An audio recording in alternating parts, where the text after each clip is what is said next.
Salam, salam sejahtera saudaraku, selamat pagi. Salam jumpa dengan kami Warisan Anak Cucu. Kami hadir pagi ini dengan tema Yesus katakan, ikutlah aku.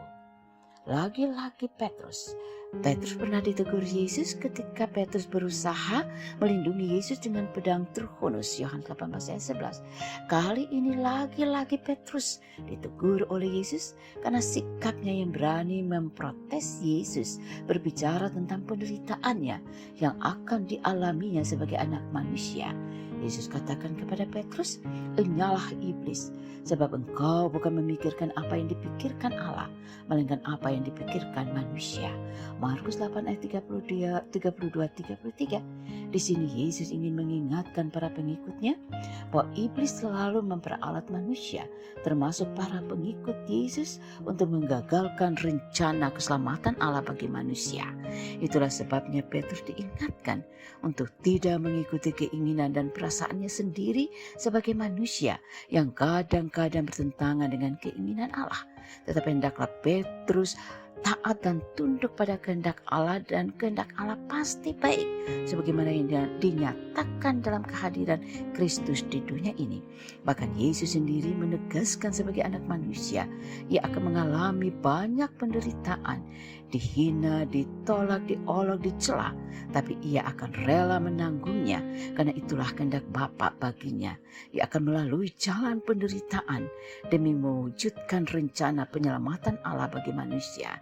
Dengan penegasan ini sebagai pengikut Kristus, Petrus harus tunduk pada kehendak Allah, bukan mengikuti jalan pikiran dan keinginan manusia yang jelas berlawanan dengan kehendak Allah. Dengan teguran ini sebenarnya Yesus ingin menegaskan hal yang sangat penting dalam mengikuti Dia, yaitu pola hidup dari mereka yang mengikuti Dia tidak lagi berpusat pada diri sendiri dengan segala keinginannya, tapi pada Kristus dengan kehendaknya. Itulah juga yang ingin ditegaskan saat Yesus berbicara tentang hal mengikuti Dia. Dengan tegas Yesus katakan apa? Setiap orang yang mengikuti Dia harus dapat menyangkal dirinya. Hidupnya tidak lagi berpusat pada dirinya dengan segala keinginannya, tapi harus dapat menyangkal segala keakuannya, keegoisannya, dan harus dapat menaklukkan dirinya pada keinginan dan kehendak Allah Bapanya. Bahkan harus siap untuk memikul salib, siap menderita untuk Kristus. Jelas mengikuti Kristus berarti harus siap menanggung penderitaan karena iman pada Kristus. Disinilah semua kita diingatkan bahwa justru kualitas iman kita akan nyata dalam sikap hidup di tengah-tengah penderitaan karena iman kepada Kristus. Sekalipun demikian, firman Tuhan hari ini mau meyakinkan kita bersama, Yesus Kristus yang kita imani jauh lebih besar daripada penderitaan yang kita hadapi. Dan kita harus yakin, ya Tuhan sanggup menyelamatkan kita jika kita tetap setia kepadanya.